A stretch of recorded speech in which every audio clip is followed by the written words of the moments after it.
Hello, everybody. Welcome to the Buckeye Weekly podcast. I am Tony Gerdeman, here as always with Tom Orr. Tom, how is it going? It is going great. How is it going with you? It is also going great here with me. Thank you for asking. I like how natural and smooth flowing our conversations are now that we've done like 300 of these shows. What we need to do is just record a standard 2 minutes that we can just put at the beginning of every show. And it's just us being cordial and maybe write a couple of jokes and be funny about it. That way it's fresh and it's humorous. And then we can just begin the show from there. Because banter, it's difficult. I think scripted banter would come off better. The same scripted banter every show. Yeah, it's one of those things where it's funny and then it stops being funny and then it gets funny again. I'm all for that. Just think about the start of it's like the theme song of any sitcom, where they have the clips, and think of Bosom Buddies, where you got the song playing and you got the clips and they're all having fun. That's a great way to start a show. I mean, sure, we have the opening song, but then it would just lead into banter and, like I said, some cordial greetings. And then we would get to sports. I think we should think about this, although it would require extra work. And we know, Tom, that's not really our thing. That's not really what we do here. No, so I think we have spent enough time not doing the show right now so we can begin the show. And it's that time of year where we start to look at position groups and preview positions and actually talking football and talking 2020. And so today's episode, we're going to go through three positions. We're going to go through the defensive ends, the wide receivers, and the running backs. And there are a lot of unknowns with each of these positions. So if we get something wrong, that's not our fault. That's the player's fault. I cannot stress that enough. That is one of our standard tenets here. It's not our fault. It's the player's fault for either not living up to the hype, lying to us about what we saw in a practice, or just not being what Ohio State thought they were. So again, these are players' failings, not ours. Correct, Tom? Absolutely. Because let's be honest, this is a season where we got to watch one entire spring practice, and then everyone left for 2 to 3 months and was on their own, training in completely different ways in completely different places, and is coming back and having a very different summer training. This is very clearly going to be one of the most predictable seasons in all of college football history. So if we're wrong, obviously, that's because we have been intentionally misled. And, I don't want to blame anybody other than the players and the coaches like I just did, but it is kind of a jerk move to make us think you're going to do something and then not do it. We are the dogs, and they are the people throwing the tennis ball. And it's kind of classless. So let's start with the defensive ends, of which, as I'm jotting down in my notebook, I'm like, oh gosh, there's 9 on the roster, not counting Baron Browning, who may drop down on some third downs. But of those 9, we've got Fontaine Jean-Baptiste, Zach Harrison, Tyreek Smith, Jonathan Cooper, and Tyler Friday all started games last year. And that was due to injuries. But now as you come into 2020, not only were those guys in the rotation, but they were actually, each of them were out there to start a game, which, it may have only been one game for Zach Harrison or Jean-Baptiste at, I think, Rutgers. But the fact that they have that experience and they have been able to prepare as a starter, it will help the competition. And it's, even without a Bosa or a Chase Young, this is still a very deep group with a surprisingly good amount of experience. Yeah, this is a group that they don't necessarily have the Chase Young level player this year, which I guess shouldn't come as a huge surprise because prior to 2019, Ohio State had never had a 2019 Chase Young level player. So that's probably not a fair expectation to think you're going to have one of those every year. But to have 5 guys coming back with starting experience, most of whom were 4-star or 5-star type of players coming in, who've had a few years now with Larry Johnson to kind of continue to build their skill sets, that in and of itself puts them in a position to be a very, very good, deep group. because the offensive line does not rotate. So if you can rotate 4, 5, 6 defensive ends, just wear that offensive line down during the course of the game, then you've got fresh legs at the end. And if you have talented enough players who have, that very refined Larry Johnson technique towards the end of the game, and you're going against tired offensive linemen, that you can just watch that pay off in the fourth quarters of games. Yeah, and I wonder if they will be able to rotate everyone if everyone is healthy. They were able to rotate everyone last year because Tyreke Smith missed a couple of games. Jonathan Cooper missed most of the season. Chase Young missed a couple of games. Tyler Friday missed a couple of games. So there were injuries involved that allowed everybody to play. If everybody is healthy, though, you've got 5 guys who will be expecting to play, knowing that they've been able to do 4 no problem. And even going back to, 2017, when Chase Young was a freshman and Jonathan Cooper was a senior, those two played quite a bit as the 5th and 6th guys, albeit in friendlier situations and less down the stretch or when the game was on the line. So they're getting 6 guys in there. I think they can get these 5 in there all in critical situations. And sure, there's going to be some moments where guys aren't getting as many snaps as they'd like, but I think we'll see a return to the rush men with more defensive ends getting some snaps. But then we go back to Baron Browning, whom I mentioned earlier, who might be taking some of those defensive end snaps. So now you're talking 6 defensive ends again. Not that Baron Browning is a defensive end, but if he's taking a defensive end spot, we should probably include him in this mention. So how do you rotate 6 guys when all 6 of these guys believe they should be playing from the first quarter through the fourth quarter? Yeah, it's a good problem to have, but it's also a problem. It's sort of a problem, but this isn't the first year they've had a pretty deep rotation at defensive end. And I think the culture in that room is that if everybody's healthy, everyone's going to play. And Nick Bosa, even in 2017, Nick Bosa was playing like 35, 40 snaps a game because they also had Taekwon Lewis and Sam Hubbard and all the rest of those guys. I mean, they had a deep and talented room. And if Nick Bosa can only play 40 snaps a game, then it's not outrageous to expect the guys this year to play, 30, 40 snaps a game. And you're going to have guys who are in that 15 or 20 snaps a game range. And it's probably going to be as much or more as they played last year. So I guess that's, it represents progress, and you're also not going to have 100% health this year. I mean, this is going to be a pretty unpredictable year regardless, but someone is going to get hurt or someone is going to get sick and have to sit out a couple games. And all of a sudden your 5 or 6 man rotation is down to a 4 man rotation again. That's just how it works every year. And I'm sure it's going to work that way, one way or another this year.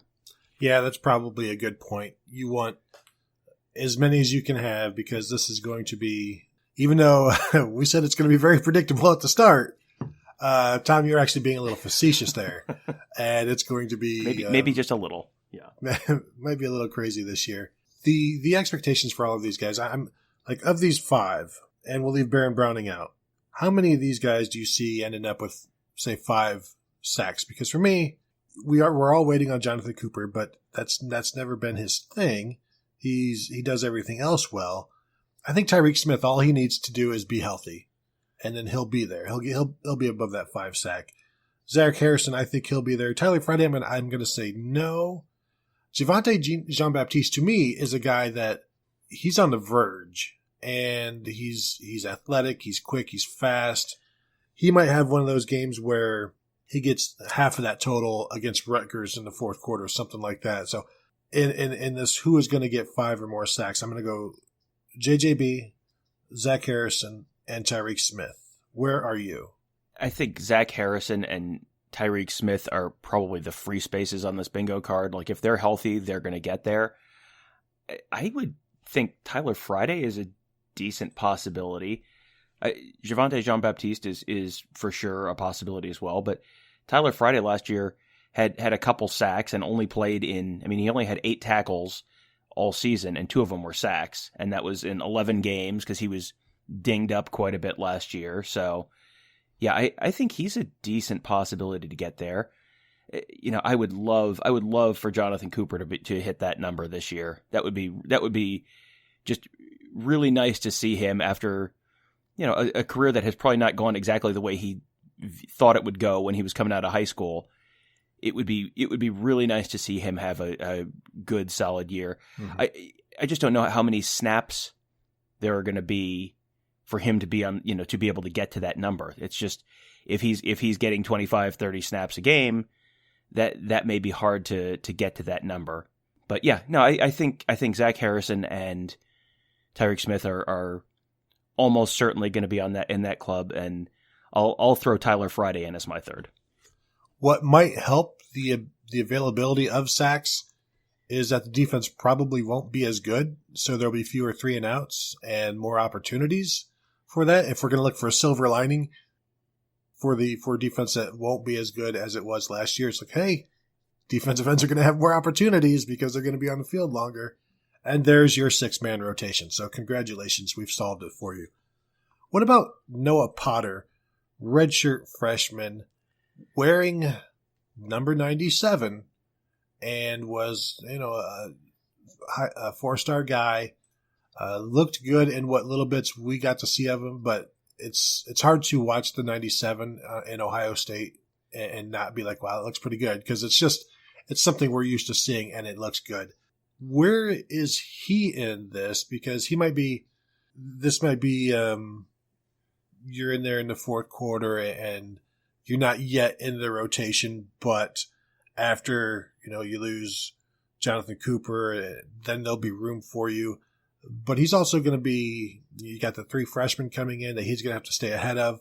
I don't think this is the year for Noah Potter, but this will be an opportunity for him to show that I am on the verge.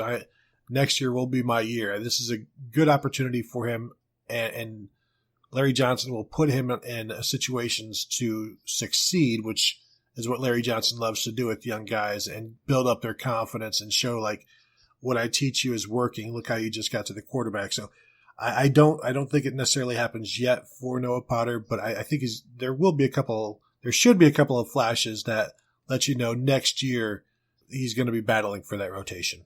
Last year he played 4 games so that he could take that redshirt year, had 2 tackles. I'm pretty sure he had like a pass deflection in one of the early games. He was someone who was on the field early enough that it was like, okay, this is probably a pretty good sign that they really believe in this kid and think that he's going to be something down the line. The playing time this year is tough, because if you are in that top 5, top 6, and we're trying to figure out how are they going to get snaps for all these guys, if you are outside of that top 5 or 6, it's going to be a lot of fourth quarters against Buffalo, fourth quarters against Bowling Green, fourth quarters against Rutgers to get you on the field.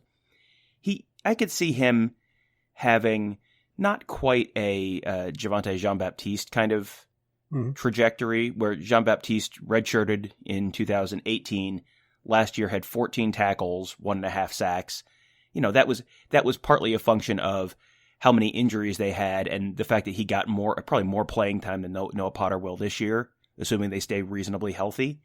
But to be 2 years into your career, I think, and not have made a huge impact, that might feel discouraging to some people, but that's just kind of the price of admission of being a defensive end with Larry Johnson. Like, yes, he has a lot of good defensive ends. You are one of them, and you will get on the field when you earn your way on the field, and that will happen eventually, but it may not happen this year for Noah Potter. But you saw enough out of him last year that it was like, okay, yep, there's something here. Give Larry Johnson another year or two to cook, and he'll end up being absolutely, I would say almost certainly Noah Potter is a rotation player in 2021, and making a real impact. This year it's going to be tough to get him on the field with all the other guys ahead of him.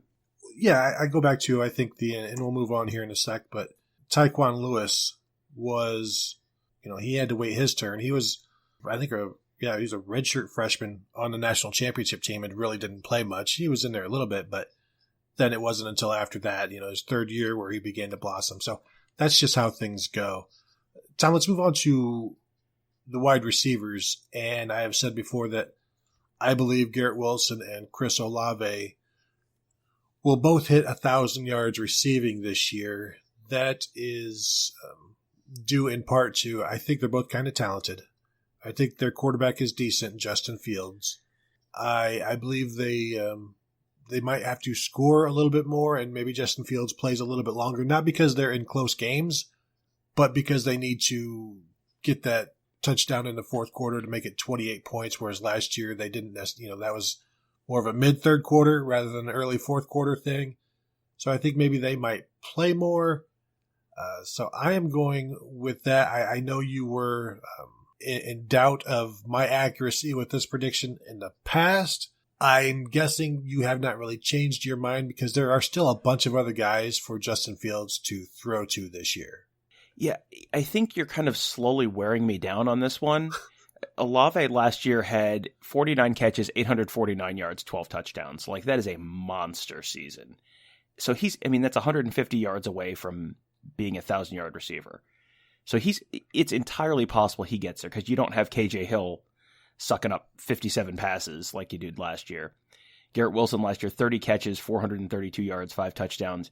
And that was mostly in the second half of the season. Like he played some in the beginning of the year, but it was mostly kind of garbage time and fourth quarters of kind of blowouts. And he became a 4-quarter player much later in the season. It is objectively stupid to say that Ohio State will have 2 1,000-yard receivers in one season, just based on how many guys have done it in the last 20 years. Paris Campbell did. Has anyone else done it since Michael Jenkins? Wasn't Paris Campbell the first one since Michael Jenkins to be a 1,000-yard receiver? That's yeah, it. I mean, so yes, you're picking 2 people to do something that one person has done in the last 18 years. So yes, this is objectively not something you should predict because it's way outside of the norm. I can kind of see it. It wouldn't. The more you think about it, the more it's yeah, that could happen because you're not going to have a 2,000-yard running back like they did last year. And they're probably not going to want to run Justin Fields all that much this year. And that yardage is going to come from somewhere. And there's enough question marks in other spots on that depth chart where you don't have Ben Victor, you don't have Austin Mack this year. You have a lot of younger guys. They're going to have to do something with those plays. Kevin Wilson is going to have to design these plays to go somewhere. And Garrett Wilson in the slot is either going to be a 75 reception, 80 reception kind of season, or a 1,000-yard receiving season. It's just something real big is going to happen there. So. Yeah, I think you're kind of wearing me down on this one. And I still am saying just probably not just based on the balance of probability, but I can kind of see it. And I should have brought this up in the record books, but I think Chris Carter, David Boston, Terry Glenn, Michael Jenkins, and Paris Campbell, those might be the only 5 who have ever had 1,000-yard seasons in Ohio State history. And obviously there's never been 2 in a season. D. Miller and David Boston came close. So I realize the boldness and perhaps brilliance of this pick. But again, if it doesn't happen, not my fault. I just think with Garrett Wilson being targeted that much, and we haven't even really seen his escapability yet. We've just seen a lot of the stuff was just deep stuff or sideline stuff, being that X guy. And now when you're going to put him over the middle of the field and give him a chance to make people miss, go back and watch his high school highlights. And you'll see this dude is jittery and fast and strong, can break tackles, and he's a wiry guy, but he's still strong. And the same way with Chris Olave, they've got odd strength based on they're not the biggest guys, but together, as it takes the freshmen maybe a little bit to come into their own and become reliable, there might be a dynamic duo going on with those two, and. Maybe it's one of those things where in the first 5 games, they each are averaging 80 or 90 yards, and then things thin out a little bit over the next 10 games, and they kind of both end up with 1,030 yards or something like that. I just think right out of the gate, they should both be putting up huge numbers. I pulled up the record book while you're talking. The record for pass receptions in a season is 90 by Paris Campbell. David Boston had 85, and then after that it's Curtis Samuel at 74 and David Boston at 73. And there were you named all 5 guys who had 1,000-yard receiving seasons: David Boston, Terry Glenn, Chris Carter, Michael Jenkins, Paris Campbell. So, yeah, I mean it has happened once in the last 18 years that someone has hit 1,000 yards, and Paris Campbell had 90 receptions, but how many of those were those little touch passes? Probably 10 to 15 at least.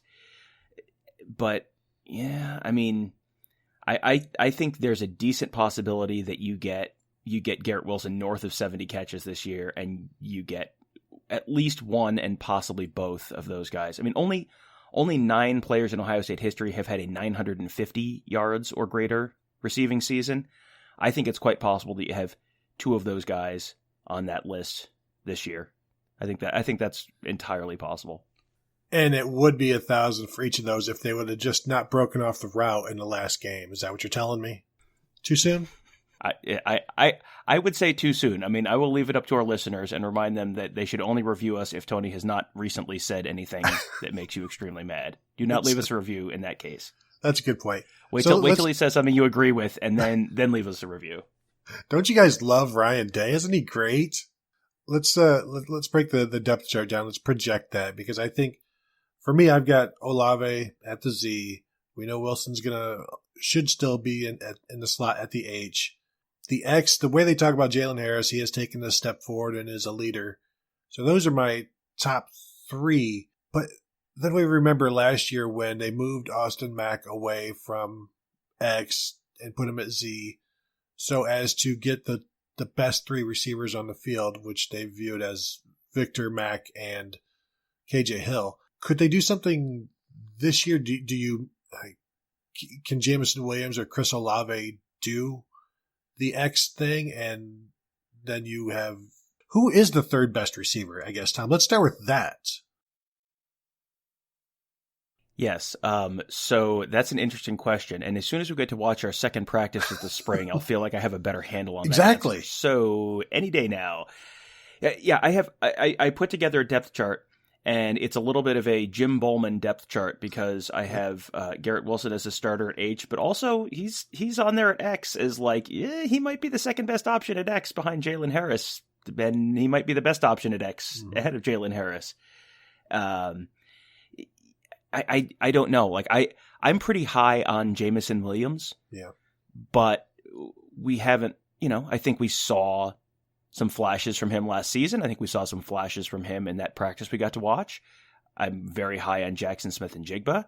I just had Alex Gleitman on the Morning Scoop earlier this week, and he talked about how he's been hearing glowing reports about G. Scott, and G. Scott may be the one who kind of is the first freshman to make a leap this year. So, that there are a lot of possibilities there, but I could not confidently tell you that, yes, this is definitely the person who is going to be the number 3 wide receiver on this team, the 3rd best wide receiver behind Olave and Wilson.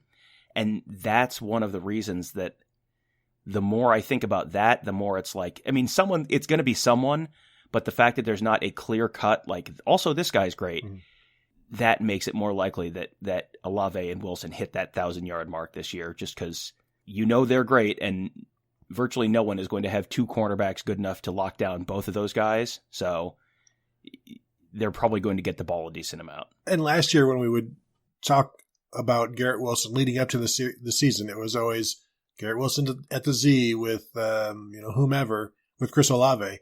And those 2 will be a great duo. And then practice opens up and Garrett Wilson is at the X. And we're like, well, we never thought of that. We never really talked about that just because he's not the body type that you expect. So logically, I would have Olave, Jameson Williams, and say Cameron Babb at the Z, and then Jaylen Harris and either G. Scott and Julian Fleming, whichever order you want of them at the X. Maybe Elijah Gardner in there as well, or he could be X or Z, who knows.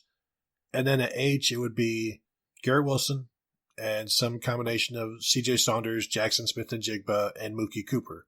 That is how I would line them up. And then if it works out, great. But for me, that's how I see things right now, knowing that Julian Fleming could very well be a Z. There's just so much fluctuation. And also that they like to cross-train these guys for different positions. But I think there are some things that make sense. But with the unknowns, Tom, the thing about unknowns, you just don't know.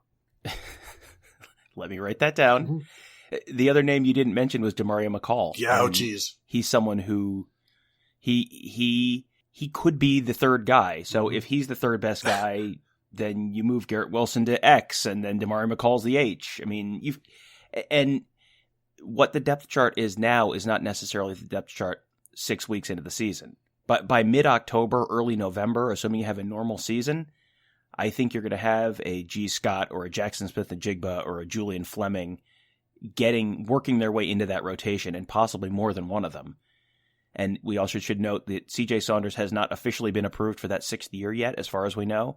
He was at workouts. He's working out with the team. I think they're assuming he's going to get that 6th year, but he has not been officially approved yet, as far as and any of us are aware. So that's a little bit of a question there as well. But yeah, I mean, they have the talent. I mean, the issue at the wide receiver room is never, hey, I don't know if any of these guys are good enough to play. It's just where do the pieces fit? Like they have 2 absolute superstars. They've got other guys who are on a trajectory to stardom, and it's just a matter of where all those pieces fit together. But I would be super interested to know.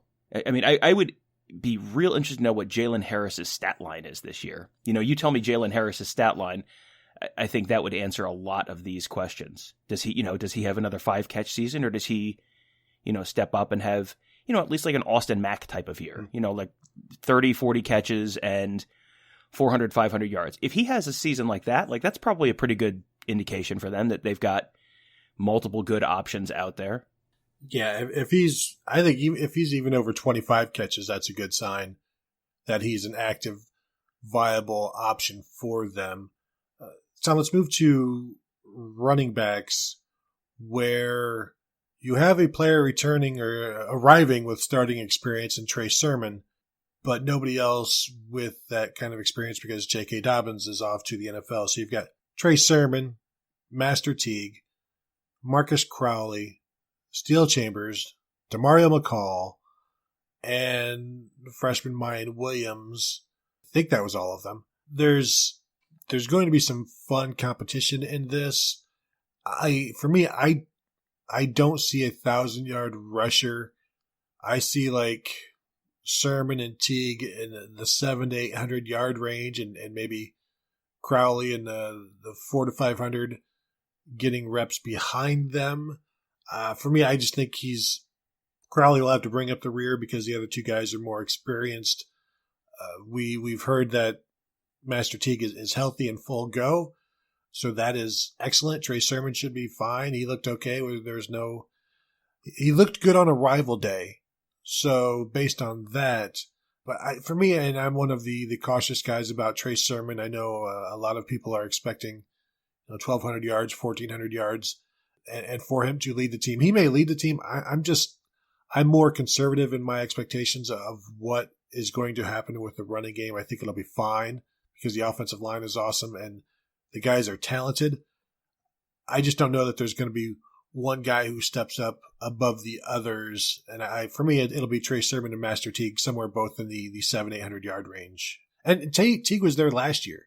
So, but I think there's going to be other guys that can run the ball as well. So that's why I'm not seeing a 1,000-yard guy this year. And I know I'm a little bit out on an island with that one as well. That was my inclination as well with Sermon, that I don't know if he's going to be that 1,000-yard or 1,200 yard. I mean, you see people predicting 1,400 yard, 1,500 yard seasons for him. I don't know that he's going to get to that level. He's had injury issues in the past.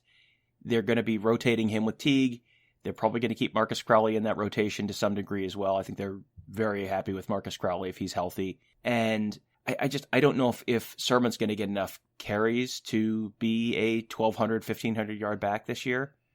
I mean, you mentioned Demario McCall. I had him with the H's just because I don't think there's a way he gets on the field at running back. I think they're going to end up with him at H because there's so many talented guys in that room.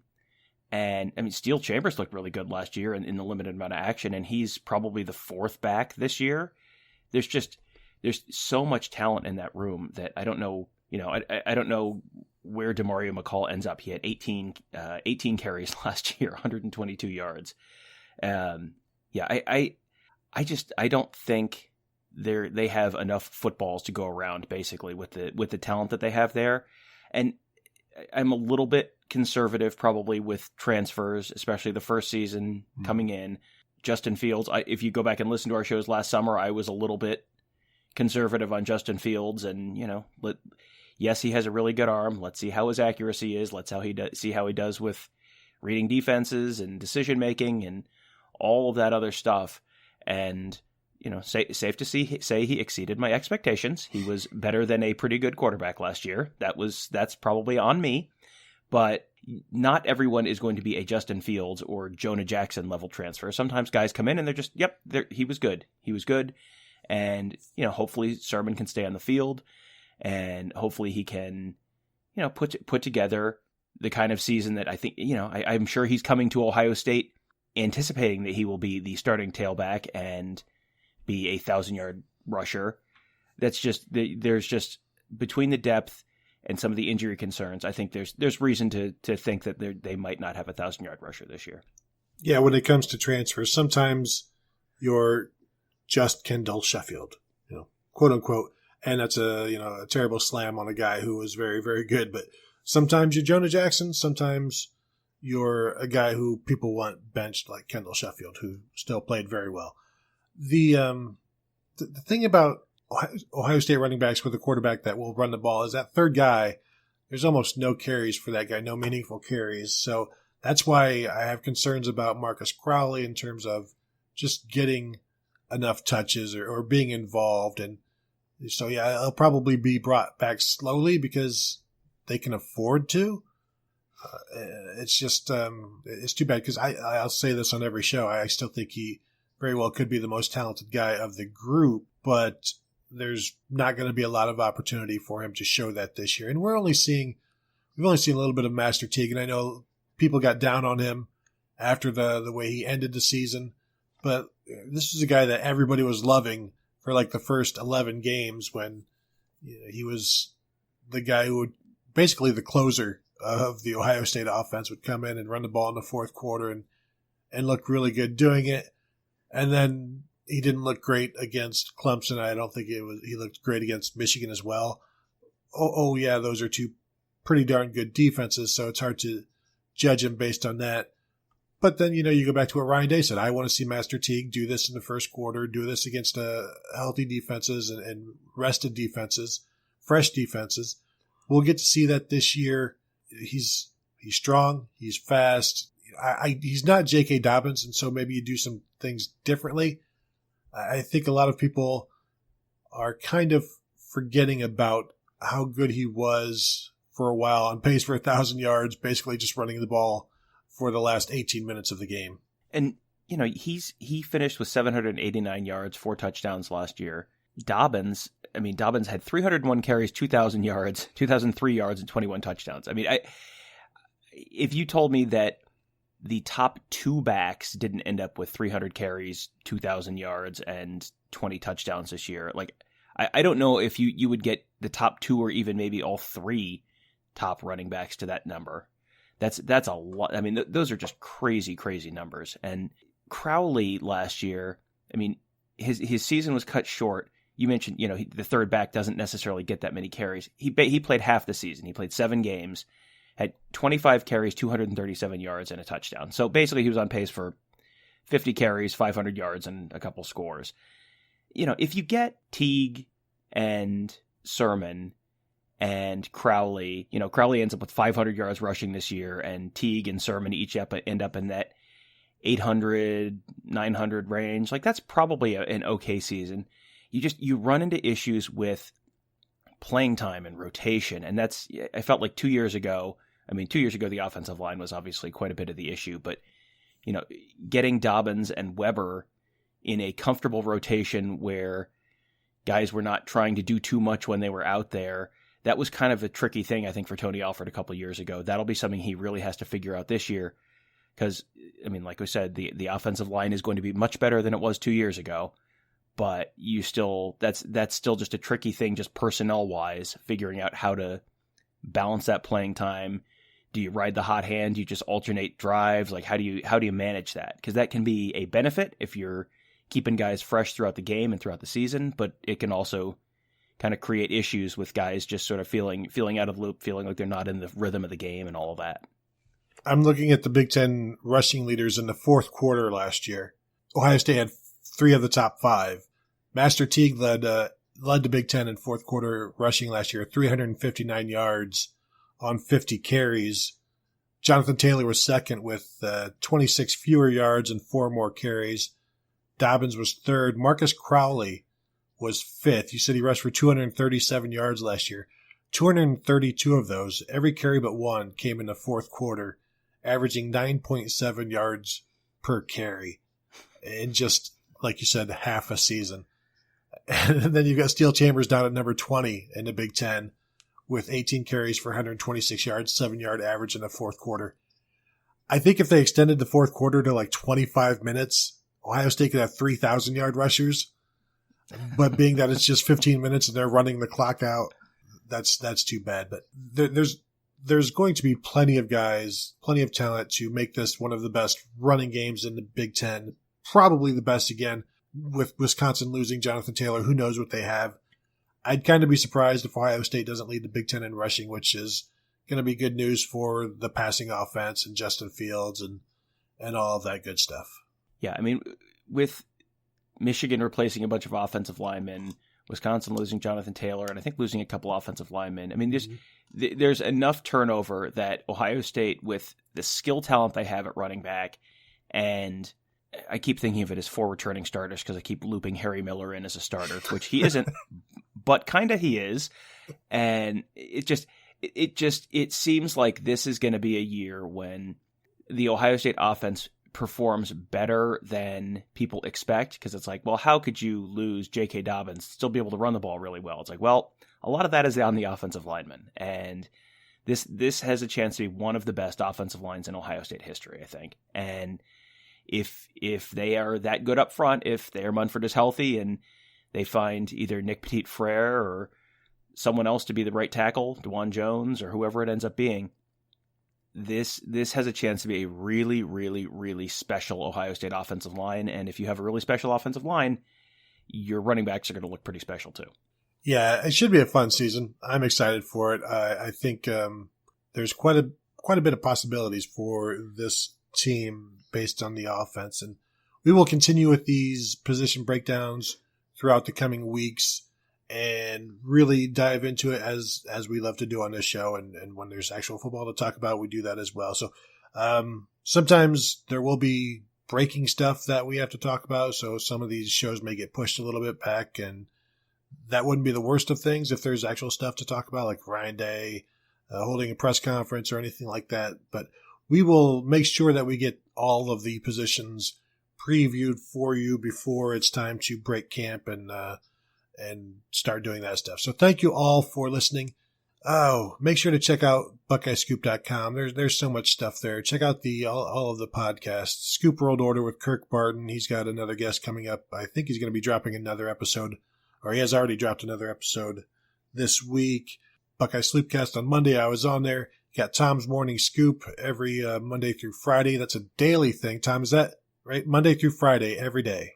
Monday through Friday, which turns out that's a lot of podcasts. 5 a week. That's a whole bunch of podcasting. So yes, but yeah, we're there every weekday for 15 to 20 minutes. We have guests. We had James Crepia, who is a beat writer for the Oregon Ducks from the Oregonian, had him on this week to talk about kind of what's going on out there in terms of the likelihood of that game being played and the likely, what's going on with the Oregon program and their return to action and all of that.